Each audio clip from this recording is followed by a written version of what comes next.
Hello, it's August 24th, and that means two things. First off, last Wednesday was our day at the IES pre-conference. I want to thank everyone who showed up to watch, everyone who participated as a panelist, everyone at the IES for letting us do that, our board for backing us on this, the vendors for funding it. It was a great time had by all, and thanks to everyone that could possibly have made that happen. And it's time for the Lighting Industry News Brief, brought to you by Keystone Technologies and their X-Fit outdoor fixtures, redefining the great outdoors with a new line of outdoor fixtures, 3 types of wall packs, reduce your SKUs because they are color selectable with built-in photo cells on most models.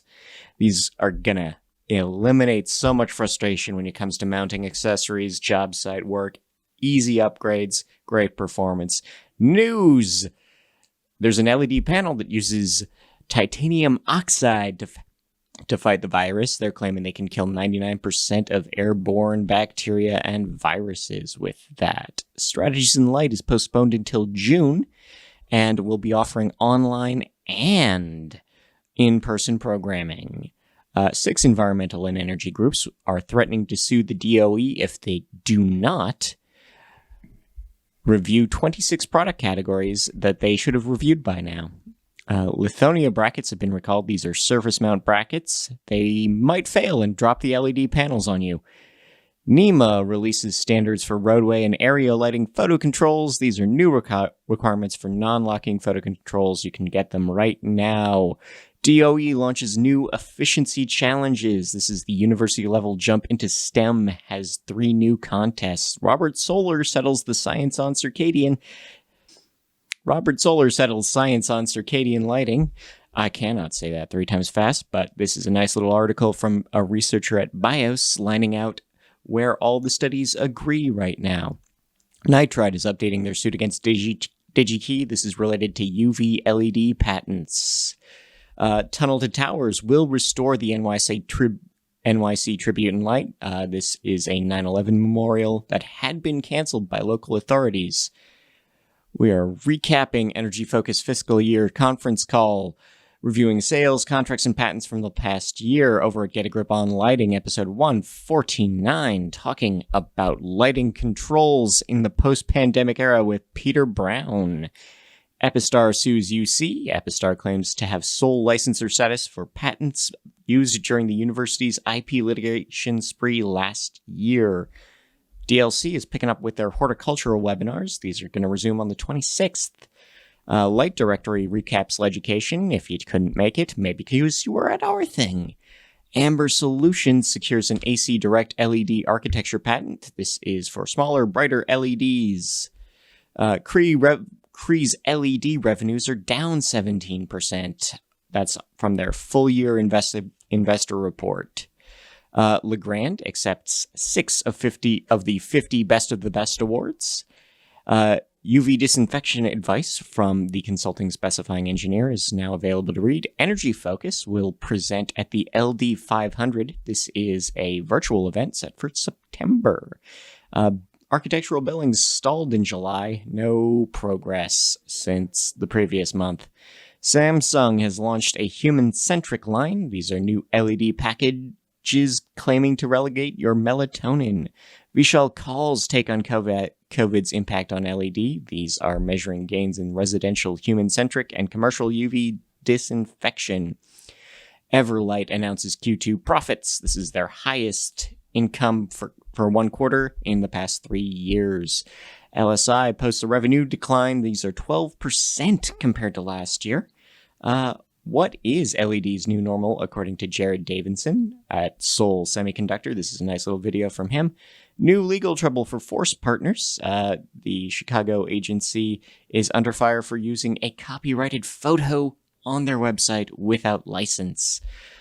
Machine Vision Direct partners with Smart Vision. This is an e-commerce company and an industrial vision LED expert. Shadler Yesco acquires 2 of Rexel USA's locations. Q&A on codes and lighting design from Barrett Newell and Michael Chow, clearing up how guidelines can change your design.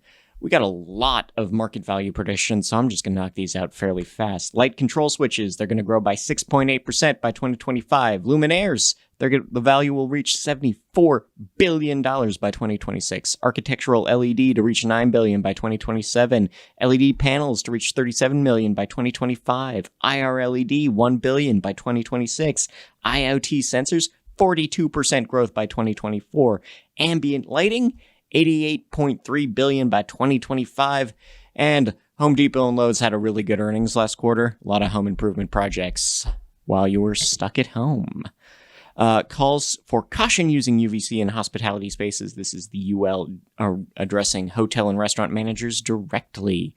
Schneider Electric donates $150,000 to Foxborough Town Common for new lighting and controls. Chicago's 3/4 done with their LED streetlight switch. Should be done by 2021. Lighting's role in urban tourism. This is a nice little read from Icy Delay Os Kipper. Georgia Power offers summer rebates.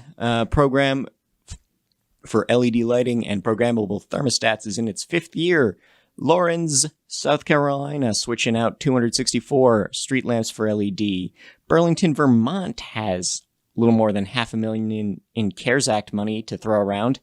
They're spending it on efficiency grants. City of Las Vegas named LEED Gold Community. Part of that is 42,000 LED streetlights. Lightovation names Showrooms of the Year. These 6 awards were presented virtually. Clean Energy is the leading job creator in Pennsylvania. That's 9% job growth between 2017 and 2019. Real LED launches a charity web store. This is a LED retailer that will be donating 19% of its web sales to St. Jude's Children's Hospital. LEDlightingexpert.com named Inc. magazine's fastest growing list. This is a San Diego company, came in 531st out of a 5,000 company list. Lighting designer Ann Kustner is interviewed in Inside Lighting's 5 Questions series. Z-Wave Alliance finishes their registration and incorporation as a nonprofit. Alan Tula names his top 11 bollards. The UK is going to start issuing competence cards for lighting professionals so that you can go on construction sites for surveys, aiming, commissioning without having to be an actual electrician. That's nice. Case study, indoor rose farmer opts for HPS for heat and LED for light. This is at Marshallland Farms. Architectural Lighting discontinues its newsletter. Last one published July 28th. 4 benefits of solar lighting for parking lots. This is from latest solar news.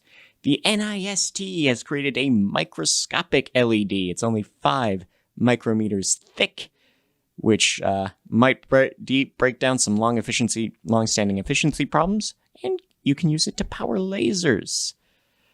A new material exists called a small molecule ionic isolation lattice. It is the brightest fluorescent material ever discovered. Better heat management in perovskite LEDs from Princeton means that you can create brighter LEDs than before. Saskatchewan creates a green quantum dot. This is a first. It's also, not only does it emit green, but it does emit some blue.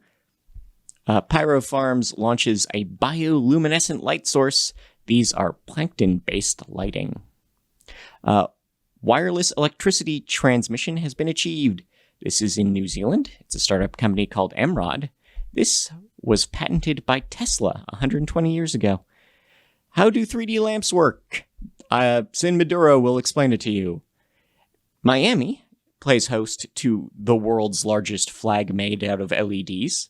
And this week, it's reminding you to vote. Tokorozawa installs LED manhole covers. This is a city in Saitama. They have 27 solar-powered decorative manhole covers. And because it's Japan, it is cute animated girls and giant robots on all of them. And a nice little how-to is a light box with a hidden switch so that when you turn it upside down, it turns on. It's pretty neat. Notes on hirings, departures, promotions. Dennis O'Keefe is retiring from Stanco. Nordion is appointing Dr. Dieter Brecken as CFO for Global Ops. Charles Sealander joins Empire Lighting. Panasonic Lighting promotes Ty Anderson to president. Nora appoints Ed Steen as Southern Regional Commercial Sales Manager. Barron Lighting names Tony Campbell to Director of Life Safety Products. And Healthy adds Tom Borger as CCO, Monica J. Washington Rothbaum as General Counsel, David Mexstroth as CMO, Dr. Wes Naylor as Head of Government, Vertical and Business Development, and Carlos Rodriguez as Head of Manufacturing and Quality. That has been the Lighting Industry News Brief. I have been Scott Wachter. This has been a great day. Thank you to Nailed. Thanks to our sponsor at Keystone. Check the link in the description. Have a great week.